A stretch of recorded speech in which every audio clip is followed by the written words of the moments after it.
Salut la compagnie, c'est Jules Melon et aujourd'hui on se retrouve pour un petit podcast qui risque d'être assez long. On va parler série une nouvelle fois avec l'ami Sawyer. Comment vas-tu? Hello, hello. Merci beaucoup pour l'invitation. En tout cas, c'est marrant parce que ça fait deux séries qu'on regarde en même temps, sans même se concerter, donc c'est assez drôle pour le coup. Eh oui, parce qu'il y a quelques semaines on vous a fait l'éloge des Sopranos, une série HBO. Bon, on va rester sur HBO, mais on est quand même ici dans un mode plus récent puisque c'est l'une de leurs dernières grosses séries en fait qui s'est terminée l'année dernière, qui a été diffusée entre 2018 et 2023, à savoir Succession. Succession, on va le dire à la française, allez, qui est Ah, il y donc a une il y a série. la musique qui arrive. Ah oui, c'est ça. Vous entendez la musique du générique, vous voyez le générique avec les photos d'archives, peut-être si vous connaissez cette série, grand générique d'ailleurs.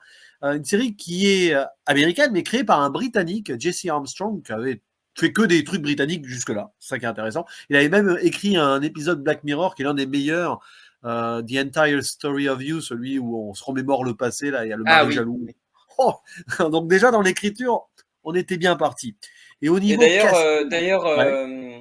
casting, ouais. je suis désolé parce que du coup je coupe 2 minutes, mais c'est produit par Adam McKay, donc qui a Oui. réalisé Don't Look Up, mais aussi des comédies comme Step Brothers ou encore Man ou des choses comme ça, et par Will Ferrell aussi. Oui, oui, c'est vrai, coproducteur. Je crois qu'Adam McKay, si je dis pas de bêtises, il réalise le premier épisode aussi. Réalisé le pilote, ouais. Il a réalisé le Voilà, pilote. il impose son style visuel par moment. Peut-être on y reviendra sur ce point-là. Et donc, on a des acteurs, actrices qui sont certes américains pour certains, mais il y a aussi des Britanniques, et pour cause. Il y a même une Australienne. On retrouve dans le rôle du patriarche, le grand Manitou, le méchant leader, Logan Roy, un certain Brian Cox, qui est un acteur écossais. Ça tombe bien, son personnage a des origines écossaises. Après, à ses côtés, pour interpréter les enfants, on va citer peut-être celui qui va être notre chouchou, je ne sais pas, Jeremy Strong dans le rôle de Kendall. Ouais, Eh ouais, oui. ouais. Kieran Culkin, eh C'est oui, même le le frère de personnage McCauley. principal. Ah, et puis alors, Kieran Culkin, le frère de McCauley, qui avait débuté aussi dans Maman, j'ai raté l'avion, qui joue Ouais, Roman. aussi. Sarah Snook, qui interprète Shiv. Et on va pas oublier, comme on va l'oublier, le pauvre Alan Rock, parce qu'il est même pas dans les acteurs principaux de ma liste là, qui joue Connor. Connor, c'est un peu le frère c'est l'aîné, mais il s'en fiche un peu du bazar là. Et on va aussi citer la présence. Attention, il fait pas partie de la famille directement, mais c'est l'époux de Shiv. Enfin, il va devenir l'époux. Matthew McFadden, On qui est va en quand même parler très de lui. connu. Tom, le fameux Tom, le Roy par procuration. Il y a aussi Nicholas Brown, le cousin Greg, qui débarque là. Greg Et ouais, Vieille.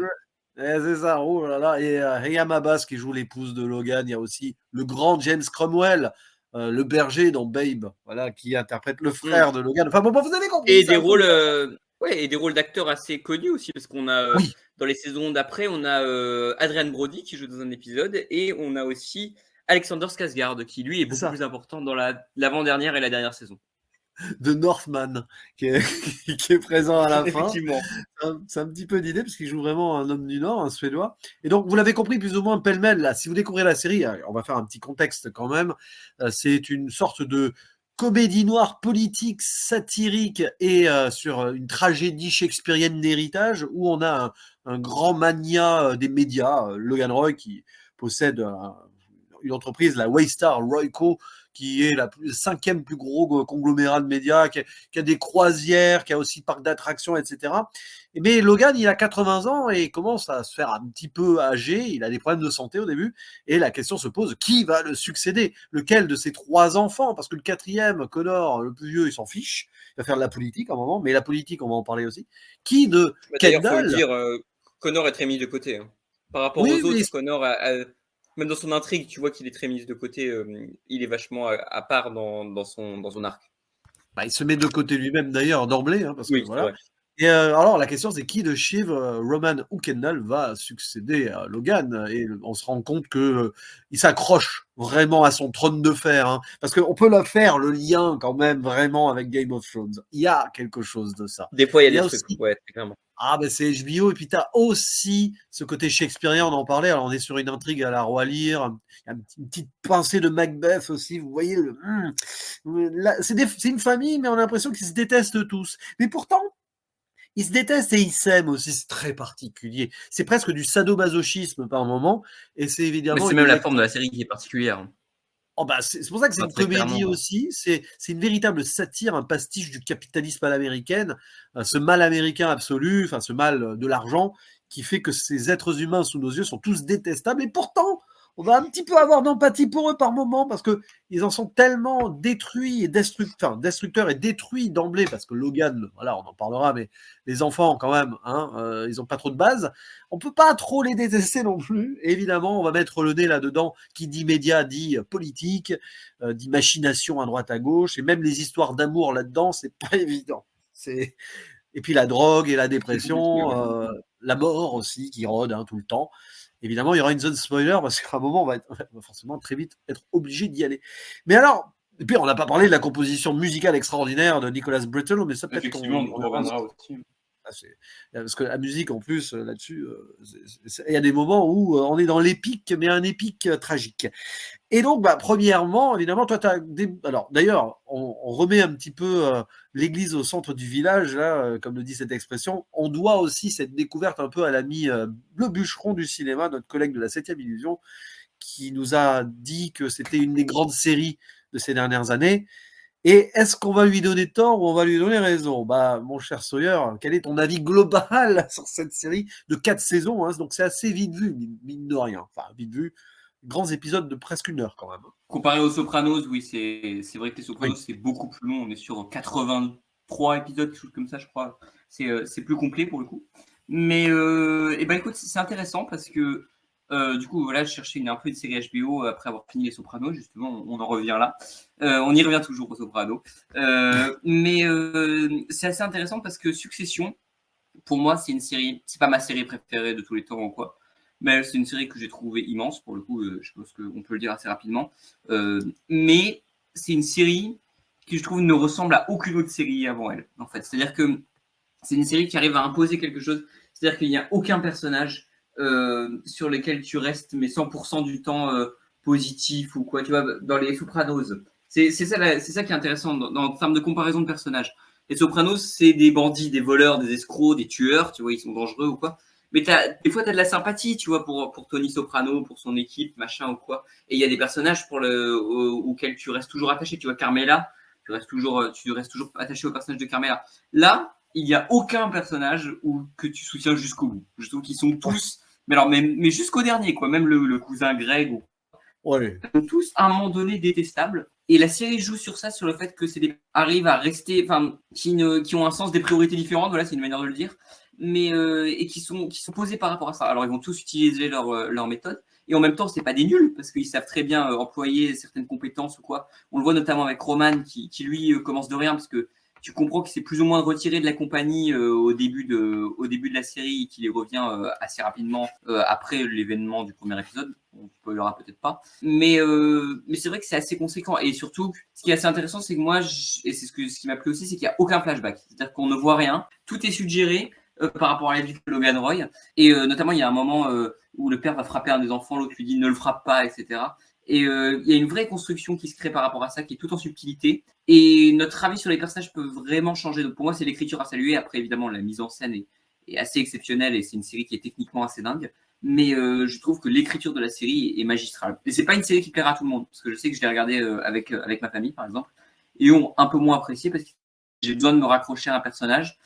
Pour moi, on rentre dans un autre type d'écriture que d'autres séries, et c'est ce qui la rend vraiment spectaculaire. Ouais, c'est une série qui en plus est dans l'air du temps. C'est ça qui est assez extraordinaire dans l'écriture même, c'est que elle sort au bon moment. Elle sort à peine 1 an, à peu près un peu plus d'1 an après l'élection de Trump, enfin, la prise de pouvoir de Bah, ça Trump. parle de Et tu politique sens, aussi, hein, notamment dans les dernières saisons. ah mais tu sens même limite qu'il y a l'ombre de Trump dans la série. À un moment, il y a un président qui est républicain. Hein. On le nomme pas, mais il va y avoir une élection d'un autre président derrière. Tu as l'impression que ça pourrait être Trump et que la série se déroule donc plutôt vers 2020. Enfin, grosso modo, elle suit à peu près les événements des élections présidentielles, etc. à un moment, puisque les médias, on le sait, ont tendance à choisir un petit peu leur président si jamais ils veulent vraiment, on va dire, téléguider le choix des spectateurs, parce que là, il y a vraiment toute une réflexion là-dessus.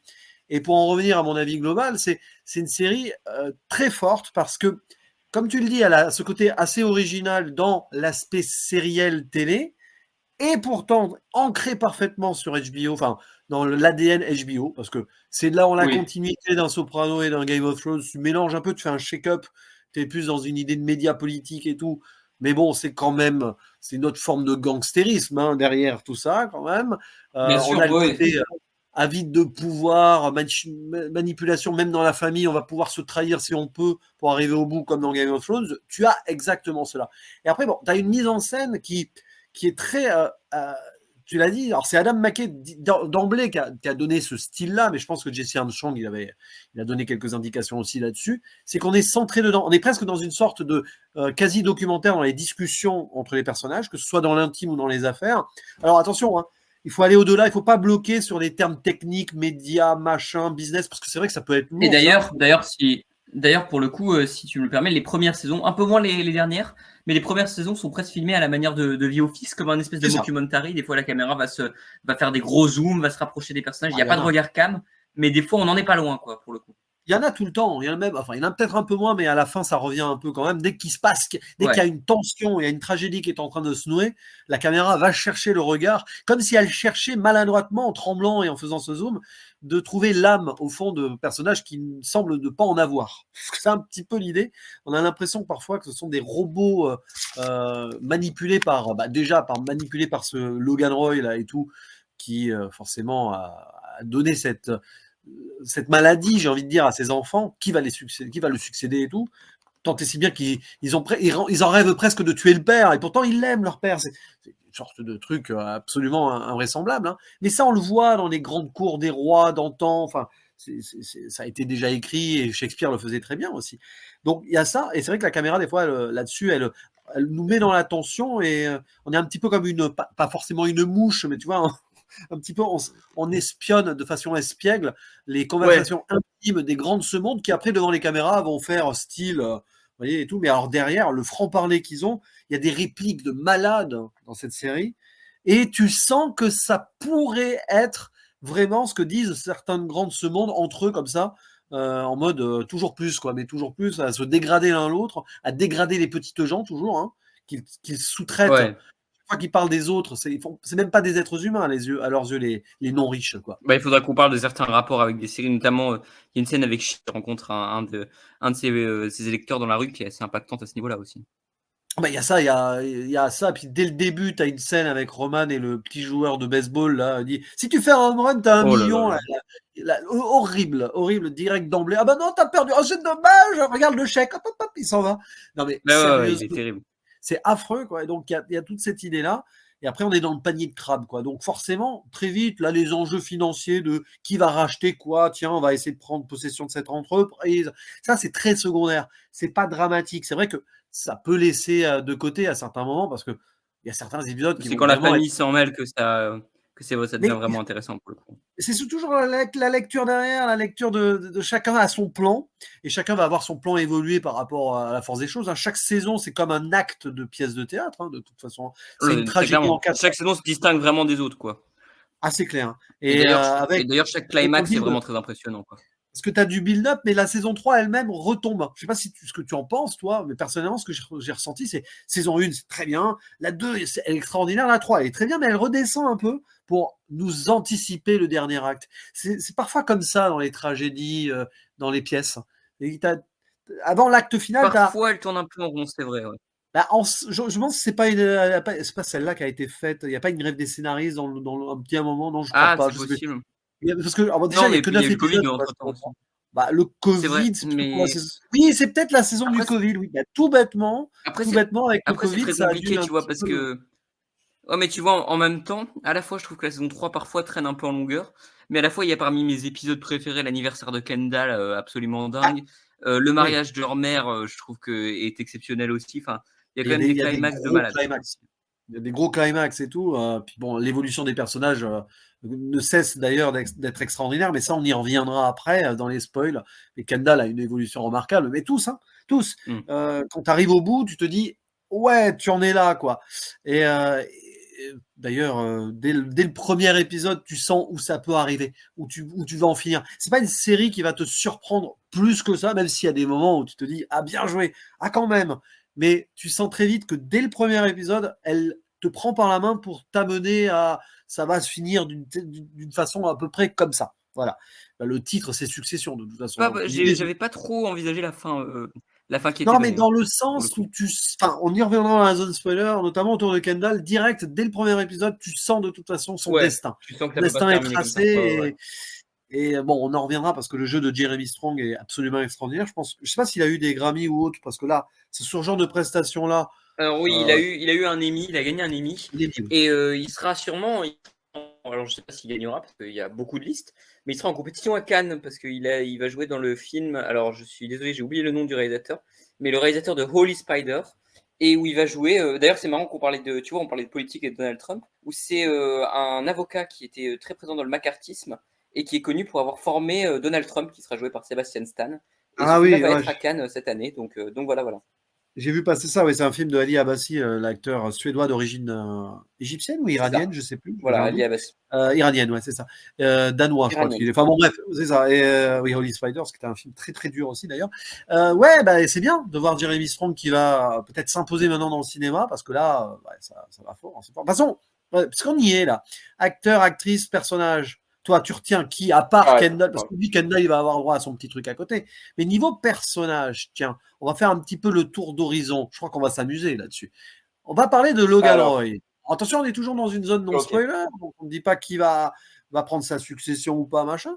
Mais alors déjà, Brian Cox, c'est le carnassier absolu. Il a trouvé ce rôle-là, hein, Mais il est terrible. D'ailleurs, il a quelques déclarations dans les médias des fois que Brian Cox, pas commode le Non, gars. c'est très drôle parce que des fois, quand t'es quelqu'un de fou comme moi, tu suis des comptes de fans de Succession, et il y a des gens qui disent, mais en fait, c'était littéralement un rôle de composition, quoi, parce que le mec a dit, je crois que son dernier fait d'armes, c'est de dire, je crois, la Bible, c'est le roman le plus surcoté de la planète, ou un truc comme ça. Enfin, Et tu pourrais mettre ça dans la bouche de Logan Roy direct, ça. C'est le genre Ouais, de truc. À un moment, ouais, il y a mais des citations de Shakespeare, à un moment d'ailleurs, je crois qu'il fait ah ça. oui, oh là là, Mais bon, c'est Logan Royce, mais c'est le détestable absolu, mais c'est en même temps, c'est celui qui s'est fait tout seul, hein, c'est American Dream et tout, qui a créé son empire. C'est vraiment l'archétype même de ces grands manias qui se font par la force des choses et par le capitalisme, quoi. C'est, bien sûr.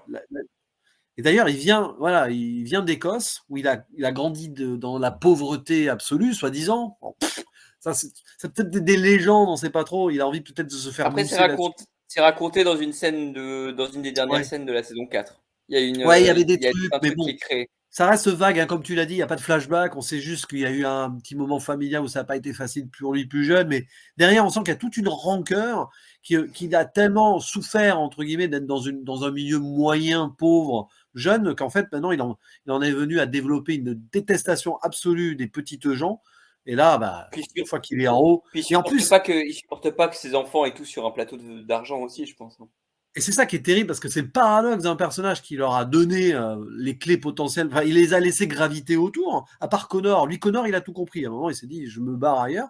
Il les a laissés miroiter. Donc, limite, on sent que Logan Roy est arrivé au bout. Donc, il a 80 ans au début de la série. Il prend un malin plaisir à les voir limite se disputer, voire potentiellement s'entretuer pour prendre sa place. Et on le voit pendant toute la série. Il va faire des promesses plus ou moins directes à chacun, à l'un ou à l'autre, pour mieux les utiliser et les retourner derrière. C'est Ouais, et d'ailleurs, ce qui est assez intéressant, c'est que en dehors de son classique fuck off, qu'on entend oui, à peu près 18 fois à chaque épisode, sa réplique la plus célèbre est tout ce que j'ai fait pour mes enfants. Et en ouais, fait, le plus terrible dans tout ça, c'est que il le pense sûrement vraiment, mais il n'a pas la définition de ce qu'il fait pour ses enfants et de ce qui pousse en fait ses enfants à faire. Et c'est vraiment ça, c'est que malgré lui, il crée des monstres, hein. non, mais de toute façon, ses enfants sont un petit peu sa possession comme son argent, donc de toute façon, il contrôle. Je pense que l'idée derrière, c'est que il tire les ficelles, le destin de ses enfants, c'est lui qui va le décider. Et, c'est ça l'idée en fait. Il s'en rend même pas compte. C'est devenu un dieu. C'est le démiurge. C'est le roi. De toute façon, Ouais, Logan c'est ça. Roy, il l'appelle Roy. Ah, c'est pas subtil, mais qu'est-ce que vous voulez chercher comme subtilité dans une série comme ça qui transcende le manque de subtilité pour faire des choses bien incisive et tout. Donc bon, Logan Roy, je pense que là-dessus, on est d'accord, c'est le personnage le plus détestable, parfait, et pourtant, on va quand même par moments s'attacher à lui, indirectement, à travers le prisme de ses enfants. Bon, Kendall, je pense que on y reviendra plus dans la zone spoiler, mais quand même. C'est le personnage le plus dense, donc je pense qu'il faut y revenir en zone spoiler. Et puis, de toute façon, Kendall, il y a quelque chose en lui, c'est Jeremy Strong aussi, mais dans son regard, selon l'évolution du personnage, qui va vaciller entre grande ambition, voilà, il a l'éclat de ce regard-là, et des fois, on voit qu'il surjoue même cette ambition. Il fait plusieurs fois, plus ou moins le clown. Notamment dans la fin. Il est dans la surenchère, limite, parce que il cache en lui un manque de confiance absolue, et des fois, c'est la détresse aussi dans son regard. Et je pense que le jeu de regard de Jeremy Strong, c'est la grande révélation de la série. C'est ce jeu de regard. Des fois, il suffit juste de regarder les yeux. C'est. Et puis je sais que tu t'es pas mal, on va dire, identifié à ce personnage pendant le visionnage de cette série. On en parlait il y a eu plein de moments. C'est assez terrible parce que le personnage est quand même un sacré connard la plupart du temps. Mais il y a plein de moments où il y a ces trucs d'insécurité, de trucs qui sont super tristes chez lui, et je trouve qu'ils sont très très bien créés en fait. Parmi ces moments-là, en fait, je trouve ça hyper impactant. En fait, c'est toute la détresse que tu sens en fait dans ce personnage-là est assez terrible en fait. Et le fait qu'il essaye de s'échapper, il n'y arrive pas tant. On en parlera plus en spoiler parce que voilà, j'ai beaucoup de choses à dire sur ça. Ouais. Mais c'est très compliqué. Et c'est le personnage qui vit le plus de choses, je trouve, dans toute la série. Oui, et puis bon, après, évidemment, on peut parler de Roman aussi, qui est l'immature de service. Enfin, il réussit parfois, on sent qu'il a des éclairs de génie, mais presque malgré lui, par moments. Oui, c'est vrai. Mais c'est vrai qu'il a l'ADN du truc. Mais alors lui, c'est Monsieur Punchline. Et puis alors, il va te sortir des trucs dégueulasses. Des fois, on voit que de toute façon, on l'a pas dit, c'est une famille très droitarde. À part peut-être un personnage qu'on va évoquer juste derrière. De toute façon, on va pas passer 2 heures non plus à part sur chaque personnage. Mais Roman, alors lui, c'est le fond ambitieux. C'est celui qui semble ne pas vouloir plus que ça parce qu'il s'en amuse. Mais en fait, lui aussi, c'est un carnassier. C'est peut-être celui qui est le plus proche de Logan, en fait. Ils ont tous quelque chose de Logan, de toute façon. Pour moi, c'est Shiv, justement. Pour moi, c'est Shiv. Ouais, alors, justement, on en parlera de Shiv derrière, parce que c'est peut-être la seule, entre guillemets, plus à gauche, mais elle est autant à gauche. Ouais, mais qui est prête à bafouer ses principes à la moindre occasion. C'est une gauche à la Bayrou, quoi. Tu vois, c'est même pas. On rigole, mais bon, de toute façon, la gauche démocrate aux États-Unis, c'est grosso modo notre président actuel, hein, pour faire simple. Hein. Oui, c'est ça. Ne pensez pas que Joe Biden, c'est Philippe Poutou. Hein. Non. Non, même Bernie Sanders, il serait au PS, la Maxi. Hein. Ah oui. On rigole, mais bon. Là, il y a les européennes bientôt en plus. Non, mais alors, Roman, alors là aussi, grand jeu d'enfant adulte. On voit de toute façon, comme Kendall, que lui aussi, il a beaucoup souffert d'avoir un père comme ça. Ils sont pas finis, en fait. Mentalement, ce sont des personnages qui ne sont pas finis. Le pire sur ça, c'est Roman. Hein. Le pire sur ça, c'est Roman pour moi. Pas de structure. On le voit faire à un moment, il prend des photos sexuelles qu'il envoie. C'est n'importe quoi. Mais ça, tu le vois très bien. Ah non, les grands de ce monde seraient capables de faire ça. En off, on déconne là sur une affaire. Ouais, on ne va pas parler de cette affaire, mais bon, vous avez peut-être suivi sur les réseaux et tout. Pour l'instant, chut, voilà. Mais on voyait, certains. Vous pourrez prendre des photos comme ça et s'envoyer des trucs. Oui, c'est possible. Ils sont tellement dans leur monde.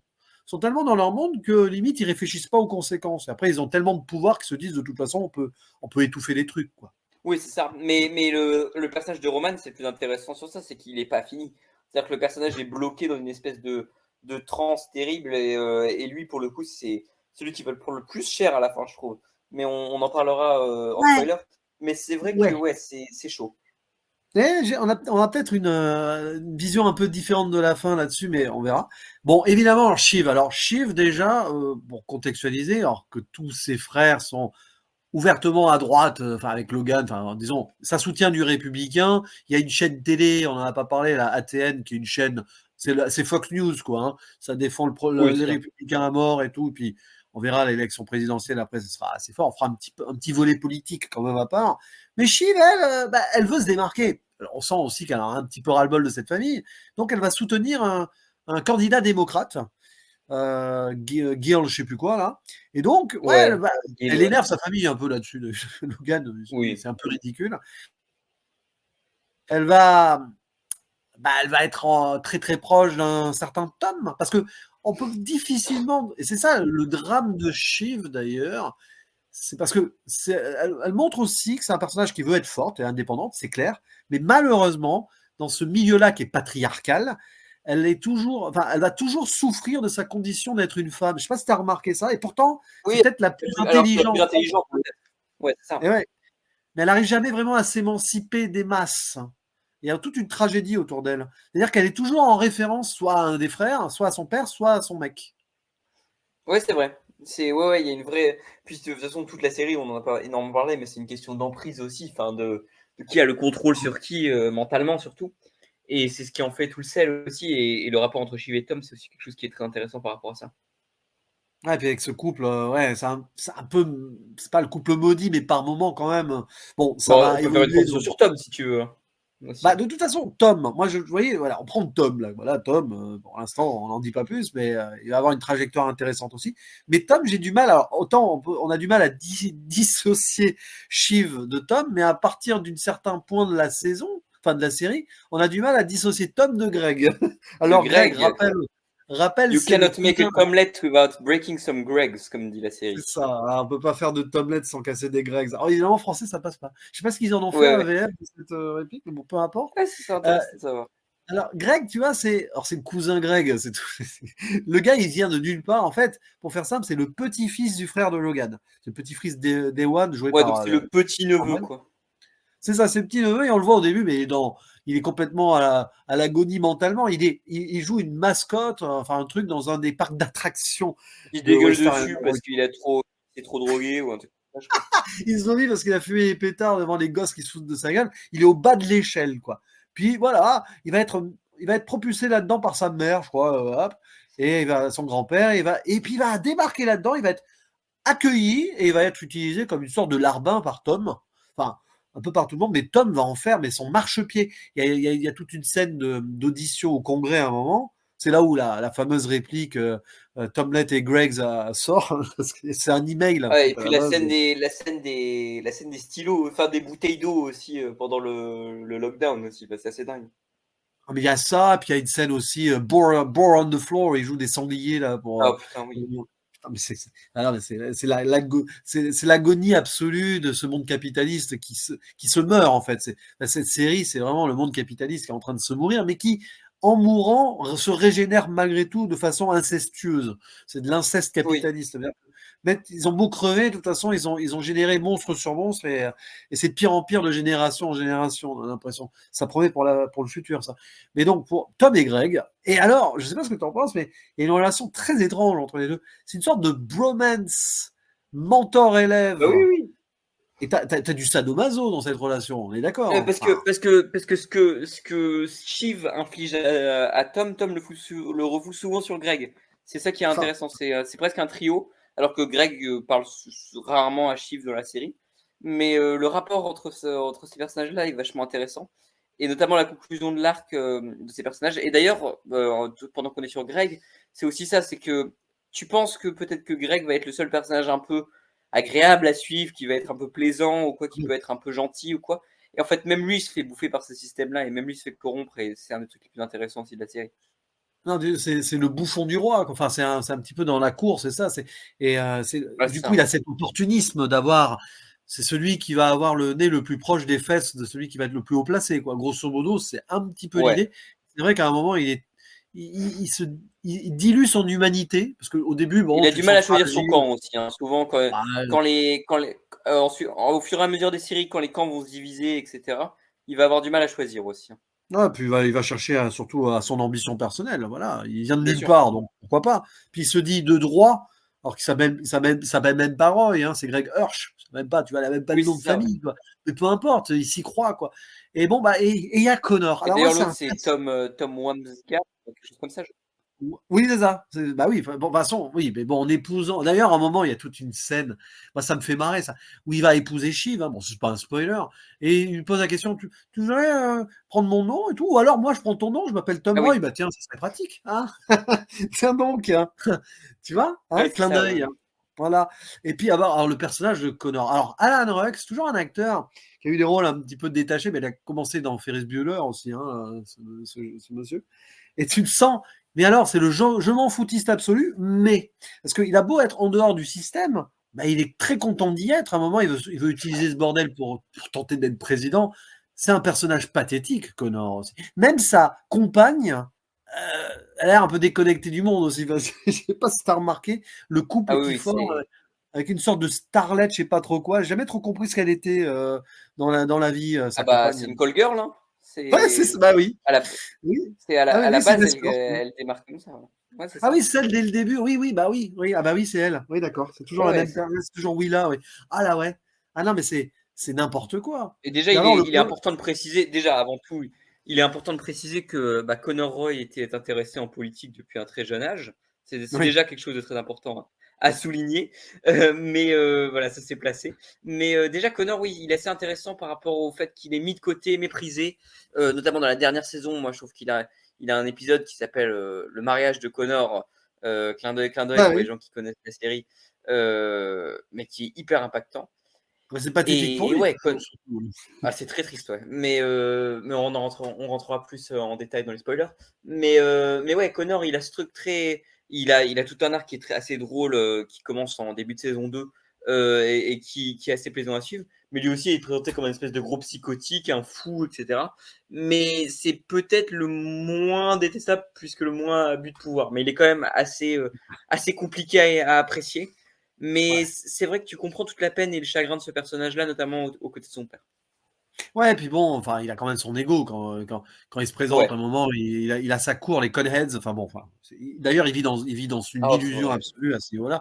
Mais parce que Connor, c'est quand même le gars, faut le préciser, qui n'a pas la même mère que les trois autres.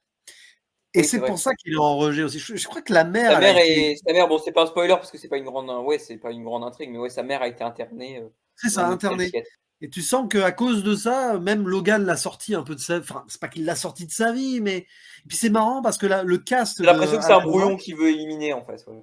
Ah, c'est ça. En plus, c'était censé être l'aîné. Donc, la déception de Logan quand il a vu son aîné se détacher de la famille aussi, c'est peut-être ça. Et le choix de cast de Alan Ruck, qui a toujours eu ce côté un petit peu détaché des choses, et qui ressemble dans la série, avec sa barbe et tout, à un moment, au personnage de James Cromwell, son oncle, du coup. C'est marrant parce on prend l'impression que ça pourrait être son père. En fait. Aussi bien, Oui, c'est vrai. Ouais. il y a eu une histoire d'inceste inversé, on sait pas trop, je sais pas Puis trop. le grand-père qui est très éloigné aussi d'ailleurs de cette histoire, l'oncle. Ouais, non, mais c'est un de toute façon, oui, bah, le personnage de James Cromwell, donc Ewan, pour le coup, c'est un gauchiste. Hein. Alors là, aux yeux de son Oui. frère, les frères se détestent parce que lui, il est plus ou moins écolo, mais lui aussi il représente une hypocrisie. Alors, je crois qu'il est plutôt canadien, lui, parce il est resté au Canada, parce que quand ils avaient immigré, lui, il a Je vécu crois au que c'est ça, Canada. ouais. Quand Greg va le Il y a chercher, une ouais. hypocrisie il y a quand même cette hypocrisie nord-américaine, comme quoi il a beau être écolo, il a quand même des millions, un ranch, et il a quelque part aussi dans l'entreprise, apparemment, parce il apparaît au board Il a une place d'administration. au siège aussi, ouais, c'est ça. Ouais, donc, quand même, ouais, il a beau être soi-disant à l'écart de gauche écolo, mais C'est en vite fait, il dit, est ouais. bien content de vivre d'une belle rente de son frère, en fait. Hein. C'est Ah oui, très clairement. Ouais. c'est comme quoi, bon, hein, il y a vraiment pas un personnage à sauver là-dedans, enfin un personnage principal en tout cas, qu'on peut remettre en avant. Et on parle même pas. Bon, on va parler de la politique là. On va pas parler même des nazis presque là qui traînent autour, parce que grosso modo, c'est ça. Non, il faut qu'on fasse un bilan sur l'Amérique là, avec la politique qui nous est montrée, ce qui va nous mener dans la zone spoiler, puisque le développement de l'élection présidentielle va avoir une importance capitale dans la série. Oui. Et d'ailleurs, même Euh, avant qu'on parle même presque de politique, c'est aussi le fait que les gens du quotidien ou quoi sont balayés. C'est quelque chose qui est assez intéressant. C'est que on vu voit qu'on pas est de petites gens dans cette après. immersion avec les personnages, qu'est-ce qu'il y a?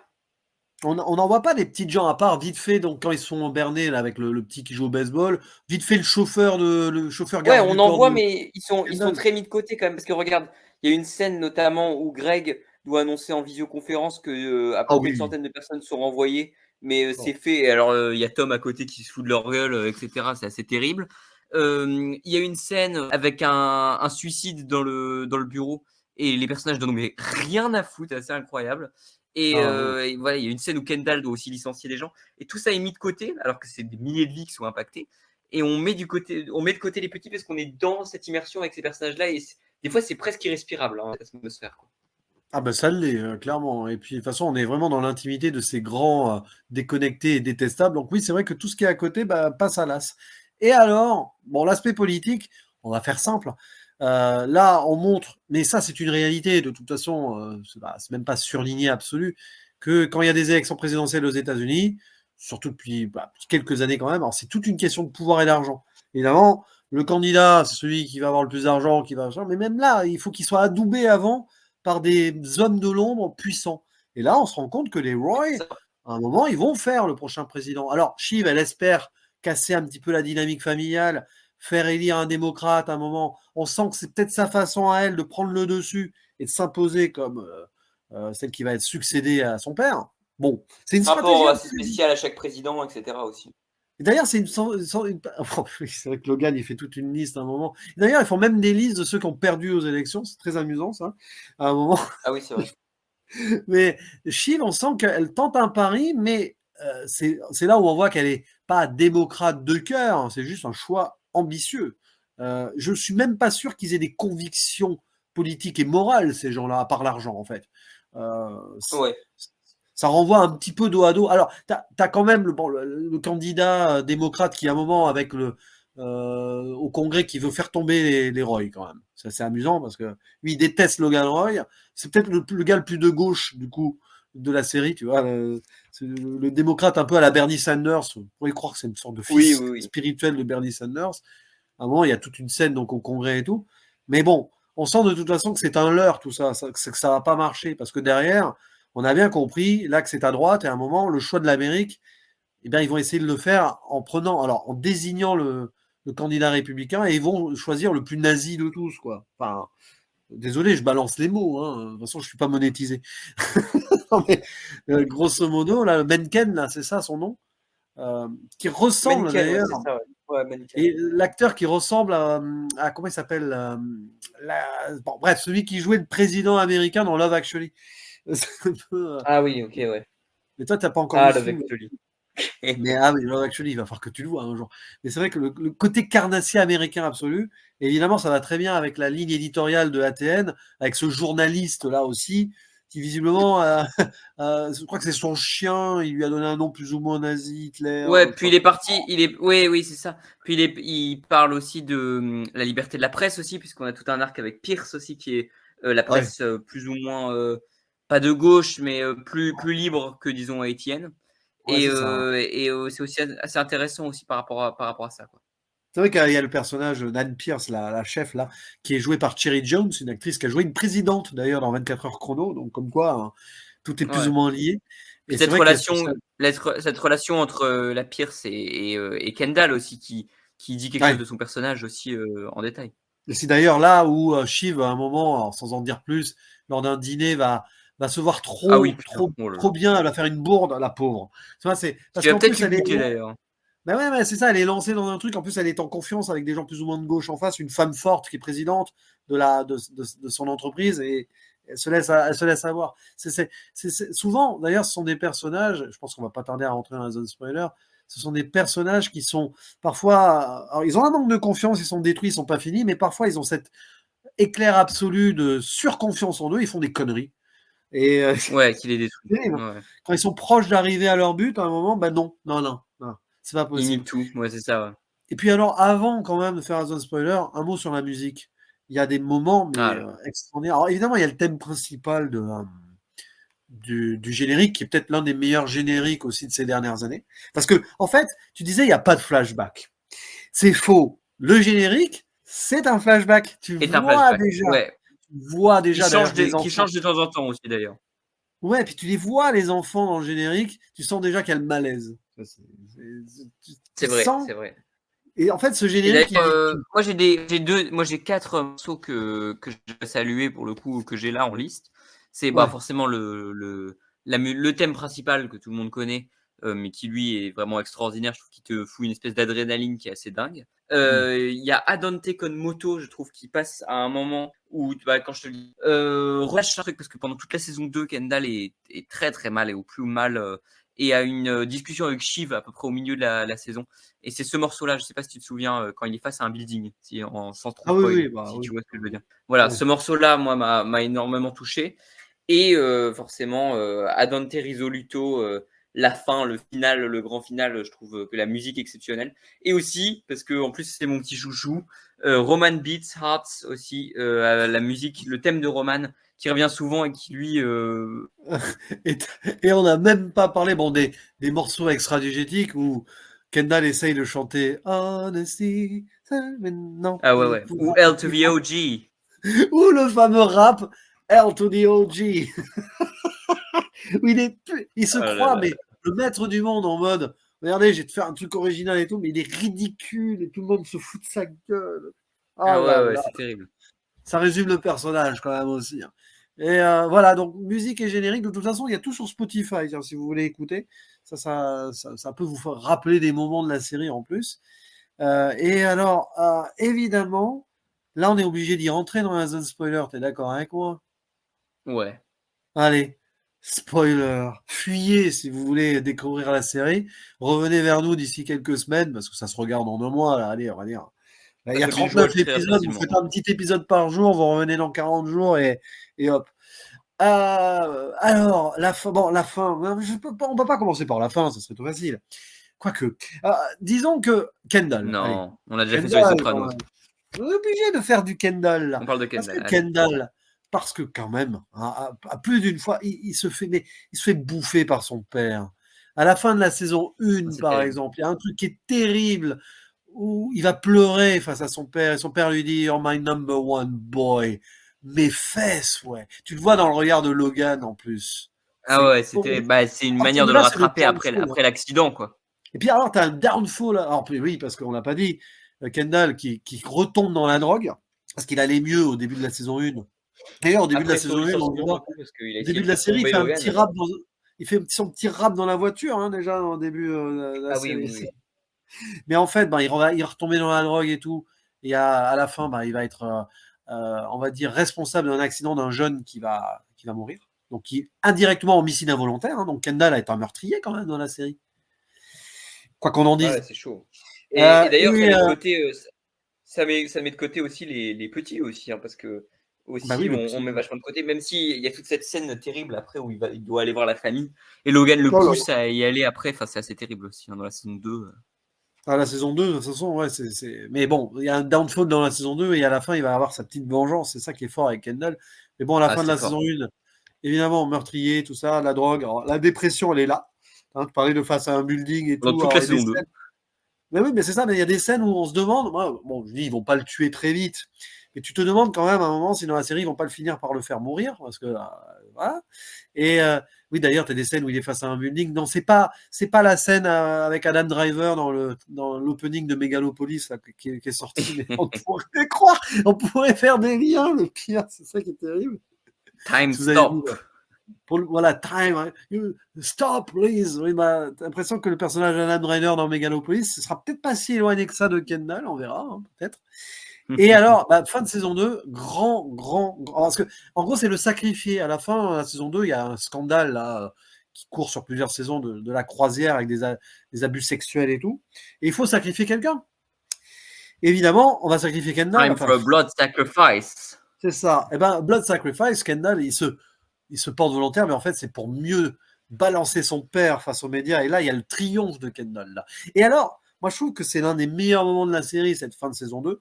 Kendall qui triomphe de façon inattendue. Et Logan, derrière, qui a ce petit sourire, qui se dit « Enfin, mon fils est un tueur. Enfin, il est comme moi. » Il est content d'avoir été mis dans la merde par son fils.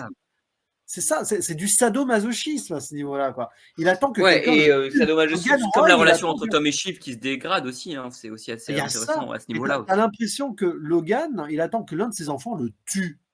C'est celui qui le tuera qui prendra sa place, en fait. C'est ça, c'est terrible. Ouais, c'est ça. Et donc, comme Game of Thrones, il y a presque un truc comme ça aussi, quand tu t'en parlais dans l'intro, mais ouais. C'est parce que ce sont des riches qui ont tellement de pouvoir qu'ils attendent que, finalement, leur progéniture soit encore pire qu'eux, pour pouvoir prendre le cycle et aller plus loin derrière. Donc, ça passe par la mort du roi. Le roi est mort, vive le roi, quoi. C'est clairement ça. Et après, ça, ouais. Après, Kendall... On en reparlera sur la saison 4 aussi, parce que on en parle petit spoil, mais la saison 4, que Logan meurt aussitôt aussi, c'est assez étonnant, quoi. Oui, on en parlera après. Et puis alors, Kendall qui est à 2 doigts de mourir à la fin de la saison 3, hein, parce que noyé dans sa piscine. Hein, oui. il est sauvé. Hein, parce Puis que sinon, Kendall a des épisodes, enfin l'épisode de son anniversaire qui est quand même assez dingue sur le fait qu'il réalise que tout le monde est là pour des fins et des espèces de manipulations ou quoi. Enfin, en plus, c'est un des épisodes où Roman est le plus détestable. T'as juste envie de le buter. En fait, il est horrible. Mais ouais, c'est assez terrible, quoi. Et le voir aussi mal, mais dans ce truc-là, c'est assez chaud, quoi.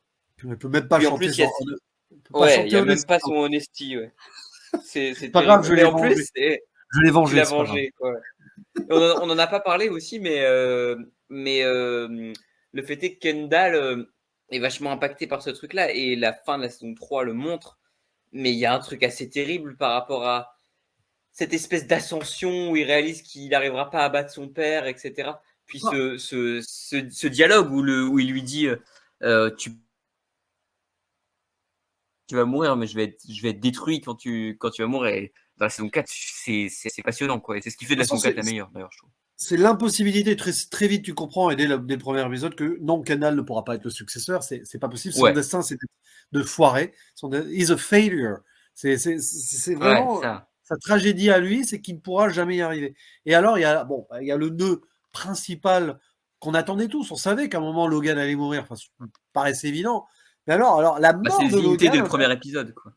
Mais le pire, c'est qu'elle intervient, mais alors de façon brutale, hors champ, c'est-à-dire qu'ils arrivent à faire crever Logan hors champ. L'acteur qui joue Logan, donc Brian Cox, il ne joue pas dans l'épisode où il meurt. Enfin, il y a son vague cadavre au fond, mais je suis même pas sûr. Je suis sûr que c'est une doublure. Il n'est pas là, Brian Cox. Je pense pas. Et il est vite fait dans le jet, quoi. Mais je sais pas ce que tu en as pensé dans cet épisode 3 de la saison 4. Et pendant les premières minutes, je suis en train de me dire, c'est pas Tom qui est en train de faire un gros fake, un gros prank. J'y ai pensé aussi, où j'ai pensé que c'était un test de Logan, quoi. À un moment donné, je me suis dit. Mais oui, c'est ça. Ils sont tellement fous pendant le mariage de Connor, en plus, ils seraient capables de. Logan et Tom, ils seraient capables d'être assez cruels pour faire ça, quoi. Et alors, non, il meurt vraiment. Et alors, il y a un déni. Il y a un déni absolu pendant 20-30 minutes de l'épisode. Et puis c'est terrible, c'est que il respire plus 20 minutes après. Non, mais il respire plus vraiment, mais on ne sait pas s'il est mort. Et Roman, il dit non, mais on n'a pas la confirmation. Quand quelqu'un respire plus pendant. Non, mais Roman c'est pour ça que je dis que Roman est celui qui prend le plus cher. C'est que Roman est complètement détruit par ce truc-là, quoi. Vraiment, c'est assez terrible. Et d'ailleurs, Roman, en plus, il a, je trouve, le meilleur moment de la saison 3, c'est-à-dire le moment où lui doit faire face à Logan dans la fin et réalise qu'il s'est fait arnaquer par ses 2 parents et qu'à la fin, il y a Kendall du mal à s'exprimer, il a du mal à parler. Et cette espèce de destruction de Roman, elle est terrible, quoi, vraiment. Et c'est progressif, etc. Mais le déni de Roman, puis en plus, c'est lui qui parle à l'enterrement, etc. Bon, on flash forward un peu. Mais c'est assez impactant aussi. Hein, c'est assez terrible, quoi. Ah, puis bon, on n'a même pas parlé de leur mère, mais à un moment, elle essaye quand même de les manipuler aussi, parce que finalement... Ouais, et puis à la fin, elle essaye de leur vendre des trucs aussi. Enfin, c'est assez terrible, quoi. Ah oui, non, mais à contrepartie, vous venez me voir pour Noël. Bon, c'est n'importe quoi. Et oui, donc à partir de là, évidemment, qui va être le successeur? Alors ça, on peut quand même aller là-dessus parce que ça ne peut pas être Kendall. Et à la fin, il y croit Kendall. Et ça y est, il touche au but. Ouais, et c'est Shiv qui va se abandonner. Puis les autres ont abandonné. Shiv et Roman ont abandonné. Tu vois le seul bon moment qu'ils ont de complicité, de fraternité qu'ils ont à 3, et c'est le seul moment qui est assez touchant d'ailleurs, et où ils disent bon allez on le laisse machin ou quoi. Et ils sont barbades là. Ils sont barbades, mais ils font boire le cocktail. Ils lui font boire le cocktail du successeur, un cocktail avec des trucs dégueulasses dedans que Jeremy Strong a vraiment bu en vrai. C'est acteur studio, le gars. Il était complètement dans son rôle. Ouais.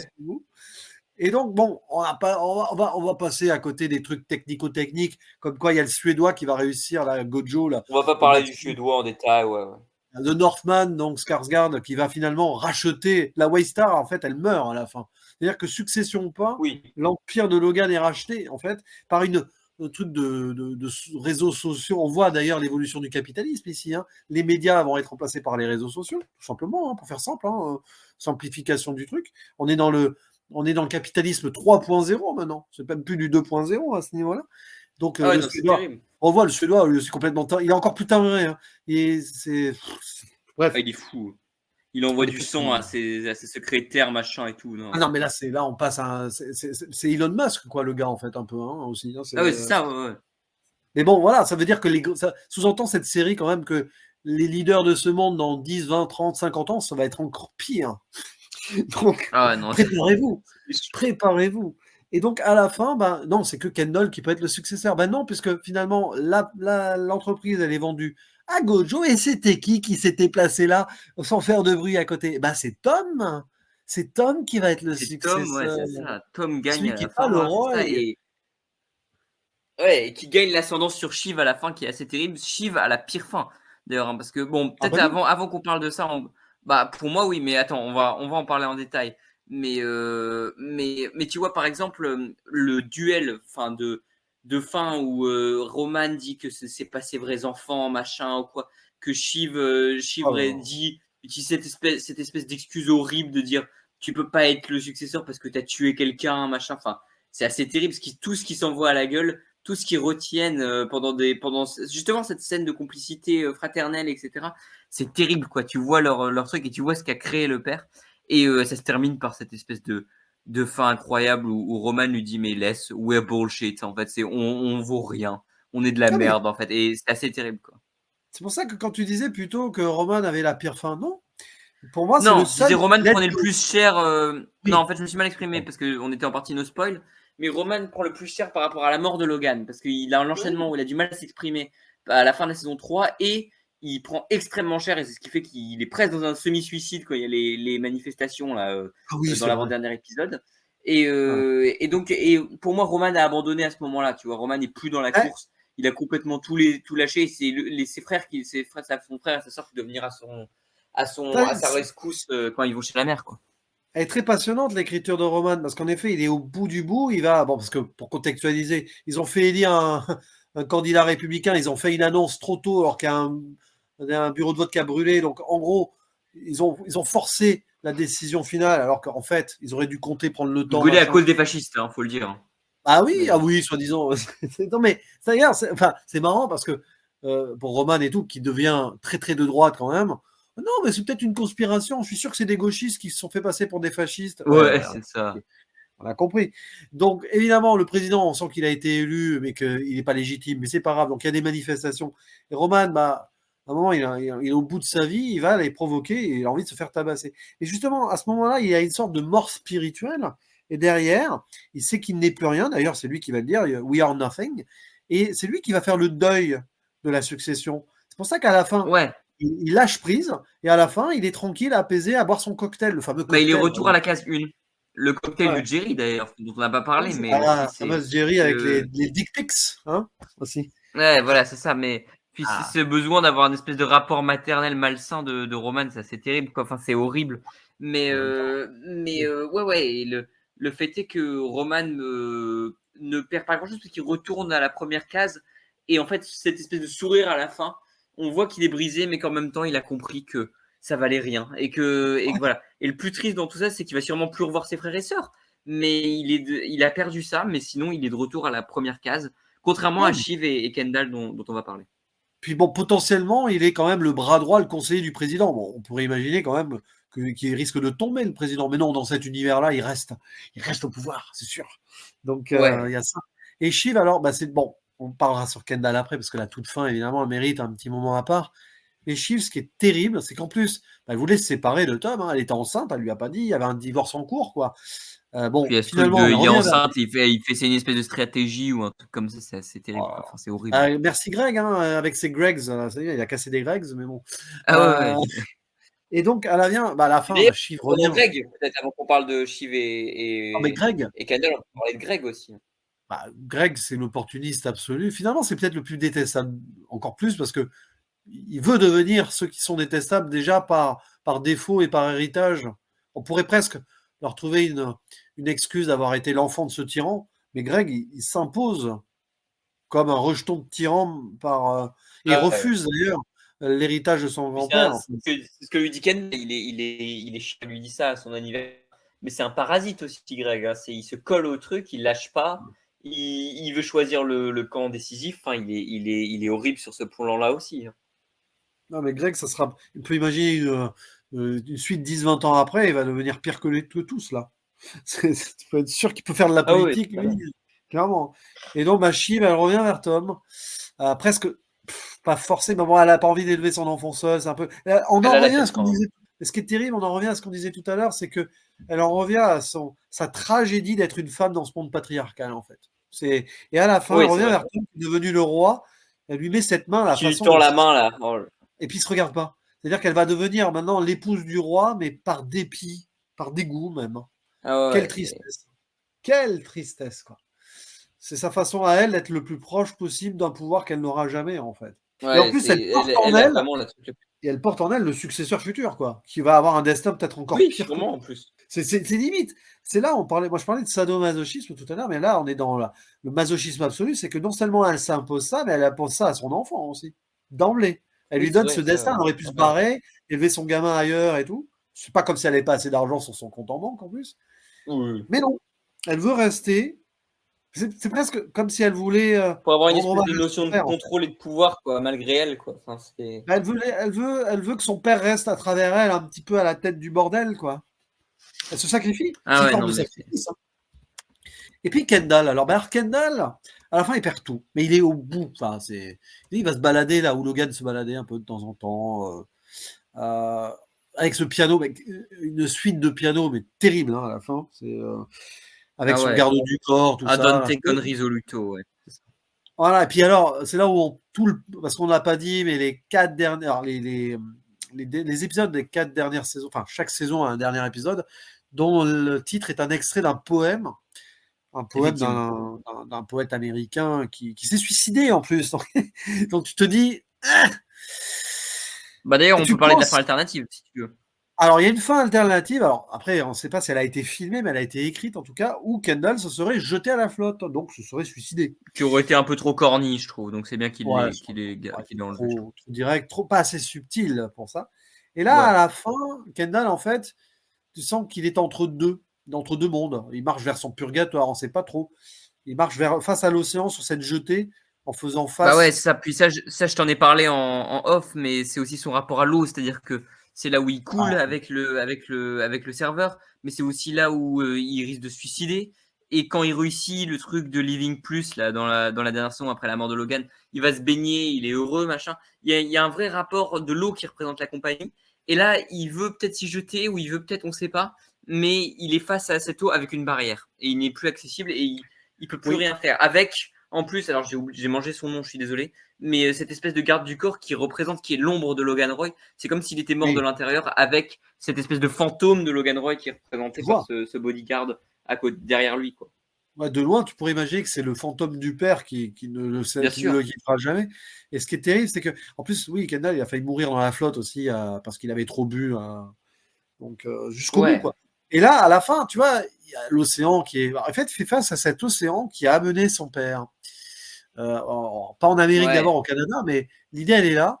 Tu sais, le rêve américain, tout ça. Alors, ça fait écho à l'ancienne immigration, hein, de toute façon. Alors, mais là, voilà, on voit. Et puis alors, si on fait bien attention, là, très très au loin, très en flou au loin, il y a la Statue de la Liberté. Ce rêve américain à la fin. Le rêve américain, bien sûr.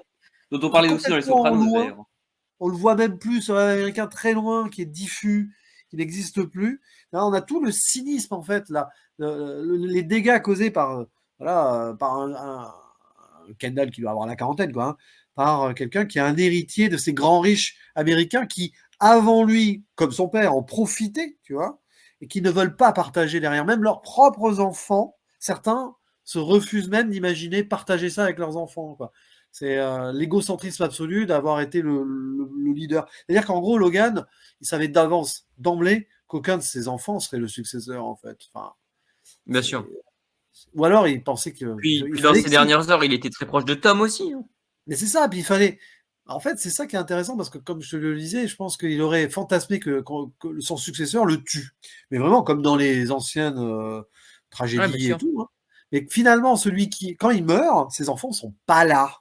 Lui, il est ailleurs. C'est Tom qui est là. C'est Tom qui le tue. Directement, c'est lui qui le laisse crever avec le téléphone. Tiens, je te mets le téléphone après, tu l'entends respirer. Enfin, c'est ça. Dans cette scène. Aussi bien, c'est Tom qui l'a tué. Hein. Ça, c'est rien. Ouais. Non, mais effectivement. Puis cette fin, ouais, Mais c'est peut-être que vraiment... pour terminer, on pourrait dire, ouais, t'as aussi ton épisode préféré, peut-être un épisode qui t'a vraiment marqué ou une scène qui t'a vraiment marqué, quoi. Non, la mort de Logan, de toute façon, je pense que c'est Évidemment, ouais, c'est quelque chose. Et la fin de la saison 2, moi, je retiens cette toute fin de la saison 2, Ouais. quand Kendall gagne et le regard du père. Là, on comprend tout, hein. Et c'est marrant parce que Ouais. finalement, Et si le on final regarde de la le saison avec 3 le aussi, qui sourire. est assez émotionnel, quoi.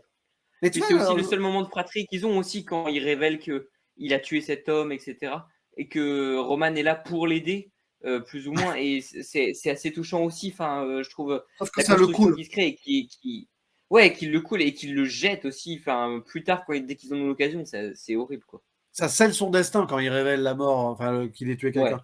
La fin de la saison 2, tu vois, le regard carnassier, enfin, le sourire un petit peu comme ça en coin du père, il se dit bravo mon fils, tu vas me tuer là, donc tu vas pouvoir me succéder. Mais non, Kendall va pas y arriver. Oui. Du coup, même, tu vois, l'espoir que Logan avait à ce moment-là, mais même pas, Kendall pourra pas aller au bout. Donc, elle to Bien the sûr. OG, ouais, en fait, on le voit, hein, dans ce rap pour son père, hein, quand même, hein, ça veut tout dire, hein. Ce côté qu'il le craint à la fois, qu'il le respecte, mais qu'il le déteste tout en l'aimant. Il n'a jamais pu se Ils sont tous dans détacher. une crainte ils sont tous dans une crainte du père, hein, parce que ils sont tous, d'ailleurs, dès le premier dîner et puis aussi la célébration de Logan, ils sont tous là à venir accroupis comme ça, à venir lui supplier ou lui demander des choses, etc. C'est assez terrible l'impact qu'il a, et notamment illustré dans la scène de Born on the Floor. Mais c'est assez horrible l'impact qu'il a sur eux, et il les réduit presque en esclavage, quoi. C'est atroce. Ah, mais c'est grosso modo, c'est ça. Et toi, ça serait quoi ton épisode préféré, du coup, si t'en as un? Du coup, je vais éviter de dire le mariage de Connor, même si je pense que c'est le meilleur, parce que comme ça, on changera un peu. Je pense que l'anniversaire de Kendall m'a beaucoup impacté, notamment par le fait Oui, qu'il oui. est il est en plan séquence notamment, et tout le plan séquence ferait un truc très oppressant, je trouve, par rapport à la construction, la rapidité du truc, etc. Et ouais, il y a aussi l'épisode aussi, on n'a pas parlé de l'épisode de boîte de nuit là, dans la première saison aussi, qui est très très bien aussi. D'ailleurs, qui était réalisé par la réalisatrice de Madame Web. Voilà, ça s'est posé. Comme quoi, je peux faire des bonnes Ouais. choses. Voilà. Ouais, mais comme quoi, de toute façon, c'est pas les réalisateurs le problème chez Sony, hein. Mais Bah non. ça, c'était une petite pique. Mais et aussi le final de la saison 3, je trouve, qui les unit avant de se détruire entre eux, etc. Moi, je trouvais que c'était aussi une conclusion assez marquante aussi. Voilà. Ouais, il y a plein de choses. Alors, on referme la zone spoiler. Là, on revient. Voilà, on revient pour conclure.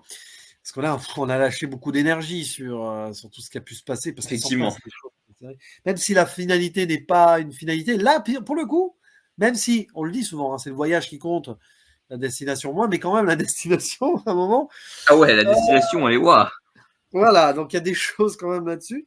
C'est une série on ne saurait que vous conseiller. En plus, il y a quelques bons réalisateurs qui succèdent là-dedans. On a parlé d'Adam McKay, hein, évidemment. Mais je crois que c'est Mark Mylod qui en a réalisé le plus. Un réalisateur qui s'est fait repérer au cinéma il n'y a pas longtemps.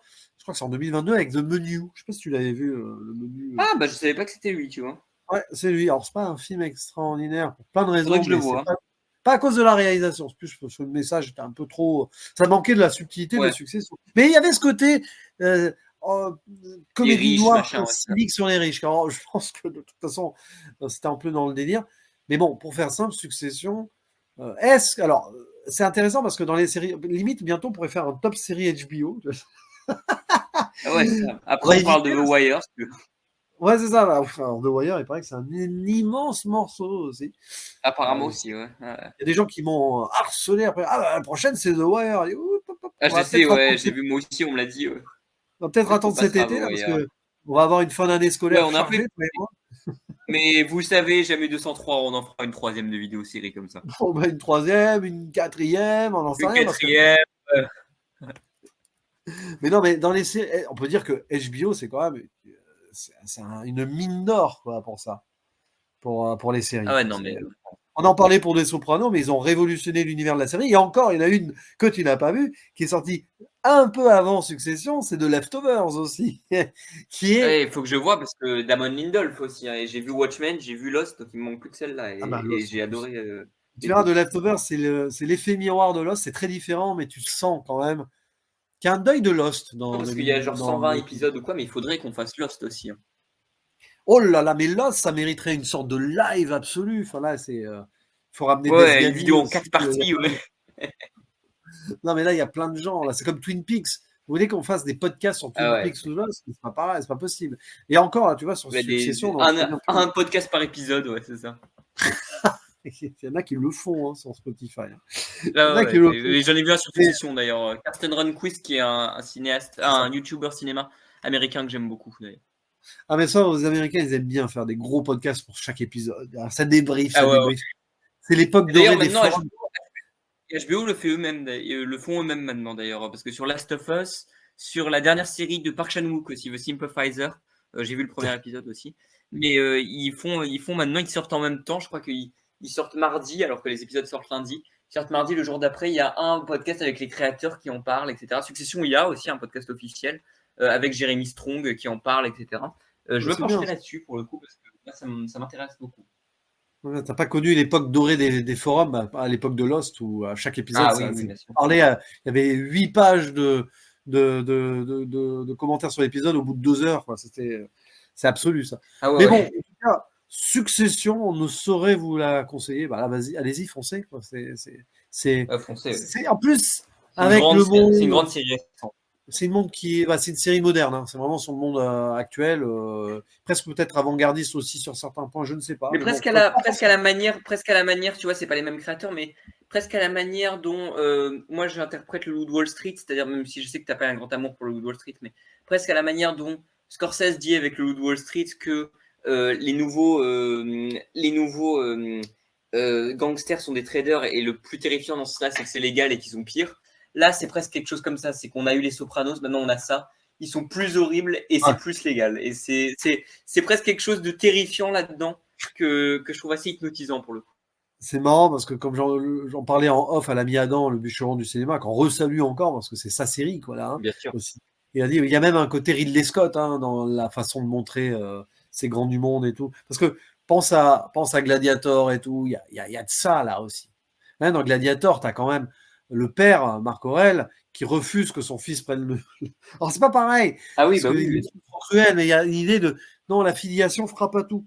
C'est pas ça qui compte en priorité. Mais il y a ce regard-là qui est réel sur les différents grands de ce monde, les rois, aujourd'hui les capitalistes qui sont les nouveaux rois, voilà, les grands manias et tout, ils sont tellement bouffés. Oui, mais sur les compagnies aussi, sur des Elon Musk, des Jeff Bezos, tu vois, on en a parlé aussi, mais c'est aussi.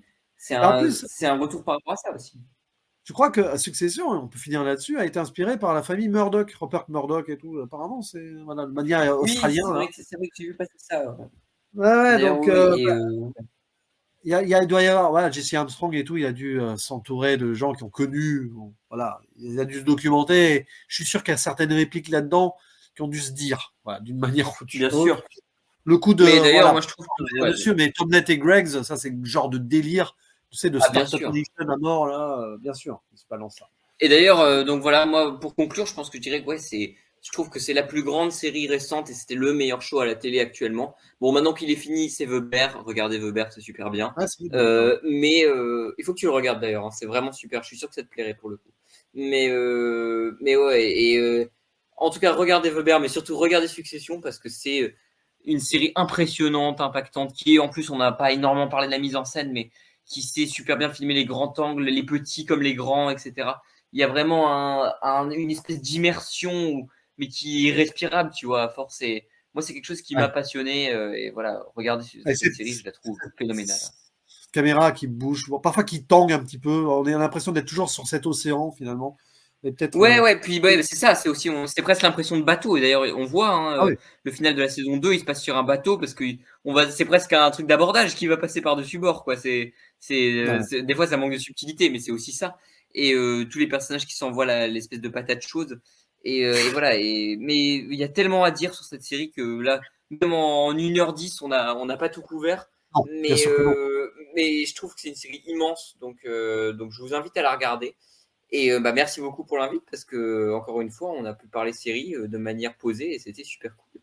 Ah, c'était super cool. Et en plus, vous pouvez nous retrouver tous les deux sur la 7e Illusion, sur d'autres duos, évidemment, sur les trios. On parle de Monkey Man. Récemment, on a fait quoi récemment en duo tous les deux? Monkey Man, déjà, Monkey Man, on a fait Dune 2 avec JB.